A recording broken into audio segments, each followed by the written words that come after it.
Hi అండి. నమస్తే. నేను మీ సునీత. వెల్కమ్ బ్యాక్ టు అమ్మ చేతి వంట కిచెన్ అండ్ వ్లాగ్స్. ఈరోజు వీడియో వచ్చేసి కాకరకాయ వెల్లుల్లి కారంని ఎలా చేసుకోవాలనేది చూపిస్తున్నానండి. నేను చెప్పే ఈ పద్ధతిలో కనుక చేశారంటే అస్సలు చేదు లేకుండా చిన్న పిల్లలు కూడా చాలా ఇష్టంగా తింటారు. ఒక్క రోజులోనే మొత్తం కాకరకాయలన్నిటిని కూడా ఖాళీ చేసేస్తారనమాట. చేదు అనేది ఎక్కడ కూడా అనిపించదండి. టేస్ట్ కూడా చాలా బాగుంటుంది. వారం రోజులైనా కూడా అస్సలు పాడవదు. అయినా కానీ వారం రోజులు ఎక్కడ నిల్వ ఉంటుందండి. ఒక్క రోజులోనే పూర్తి చేసేస్తారు పిల్లలైతే. చాలా ఇష్టంగా తింటారండి. మరి ఆలస్యం చేయకుండా చేదు లేకుండా ఈ కాకరకాయ కారంని ఎలా చేసుకోవాలో ఇప్పుడు చూసేద్దాము. దానికోసం ఇక్కడ నేను వచ్చేసి అరకిలో దాకా కాకరకాయలు అయితే తీసుకున్నానండి. వాటిపైన పొట్టు అనేది కాస్త లైట్గా పీల్ చేసి ఈ విధంగా అయితే సన్నగా కట్ చేసుకుంటున్నాను.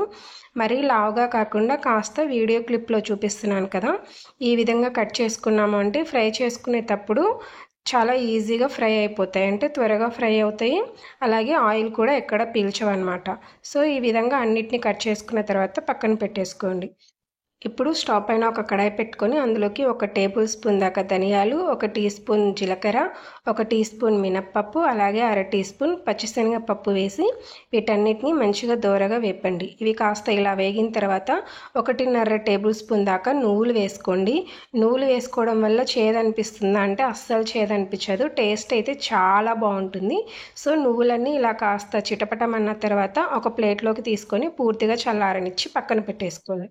తర్వాత అదే కడాయిని స్టవ్ పైన పెట్టుకొని డీప్ ఫ్రైకి సరిపడినంత ఆయిల్ వేసుకొని ఆయిల్ బాగా వేడైన తర్వాత కడాయికి సరిపడినన్ని కాకరకాయ బిళ్ళల్ని తీసుకోండి. మరీ ఎక్కువగా తీసుకోకండి. ఒకదానిపైన ఒకటి పడ్డాయి అంటే సరిగా వేగవన్నమాట.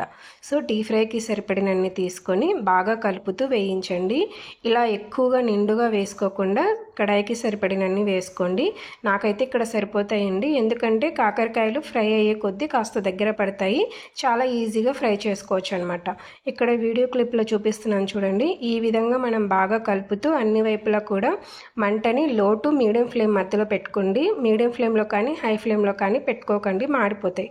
సో ఈ విధంగా లో టు మీడియం ఫ్లేమ్లో పెట్టుకొని అన్ని కాకరకాయలను కూడా ఇలా మాడిపోకుండా మంచిగా గోల్డెన్ బ్రౌన్ కలర్ వచ్చేంత వరకు బాగా ఫ్రై చేసుకోండి. ఇలా ఫ్రై చేసుకున్న వీటన్నిటిని వేరొక ప్లేట్లోకి తీసుకొని పక్కన పెట్టుకోండి. ఇప్పుడు మరొకసారి మిగిలినవి కూడా సెకండ్ బ్యాచ్ కింద వేసి బాగా ఫ్రై చేసుకోవాలండి. సేమ్ అదే విధంగా బాగా కలుపుతూ అన్ని వైపులా కూడా బాగా ఫ్రై అయ్యేంత వరకు ఫ్రై చేసుకోవాలి. కాకరకాయలు అనేది ఇలా ఫ్రై చేస్తున్నప్పుడు బాగా క్రిస్పీగా తయారవుతాయండి. అలాగే మనం ఇలా కలుపుతూ ఫ్రై చేస్తామంటే త్వరగా ఫ్రై అవుతాయి. అలాగే ఎక్కడ మాడిపోకుండా మంచి క్రిస్పీగా ఫ్రై అవుతాయి. ఇవి ఫ్రై అయ్యేలోపు ఒక మిక్సీ జార్ తీసుకొని అందులోకి మనం వేయించి పెట్టుకున్న జీలకర్ర వీటన్నిటిని తీసేసుకోండి.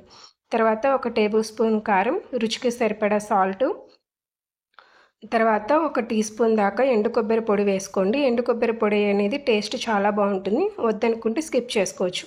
ముందుగా వీటన్నిటిని మిక్సీ పట్టుకున్న తర్వాత ఒక 6-7 వెల్లుల్లి రెప్పల్ని పొట్టు వలిచేసి వేసి మరోసారి మిక్సీ పట్టుకోండి.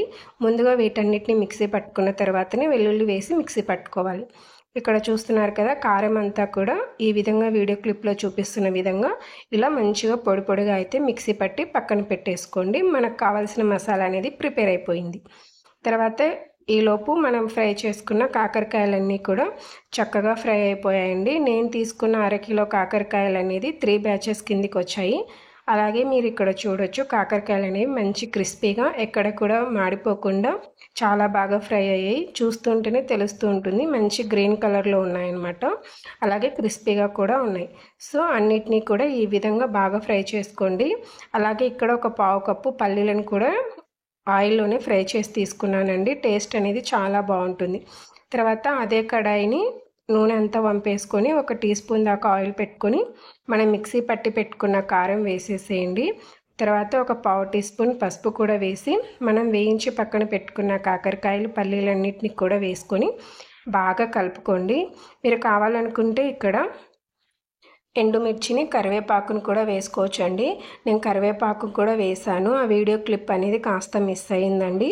సో ఇవన్నీ కూడా వేసుకొని బాగా కారం ఉప్పు అంతా కూడా ఈ కాకరకాయలు పట్టే విధంగా మంటని లో ఫ్లేమ్లో పెట్టుకొని బాగా కలుపుకొని ఒక ప్లేట్లోకి తీసుకున్నామంటే ఇంతేనండి, ఎంతో టేస్టీగా ఉండే కాకరకాయ కారం అనేది తయారైపోతుంది. చాలా అంటే చాలా బాగుంటుందండి, పిల్లలు చాలా ఇష్టంగా తింటారు. అలాగే ఇది పూర్తిగా చల్లారిన తర్వాత ఏదైనా ఎయిర్ టైట్గా ఉండే డబ్బాలోకి స్టోర్ చేసుకున్నామంటే చాలా ఫ్రెష్గా ఉంటుంది, టేస్ట్ కూడా చాలా బాగుంటుంది. మీరు కూడా ఈసారి ఈ విధంగా ట్రై చేయండి. ట్రై చేశాక మీకు ఎలా కుదిరింది అనేది మీ ఫీడ్బ్యాక్ని నాతో కామెంట్ సెక్షన్లో షేర్ చేసుకోవడం అస్సలు మర్చిపోకండి. అలాగే వీడియో నచ్చితే ప్లీజ్ లైక్ చేసి షేర్ చేసి మన ఛానల్ని సబ్స్క్రైబ్ చేసుకోండి. Thank you.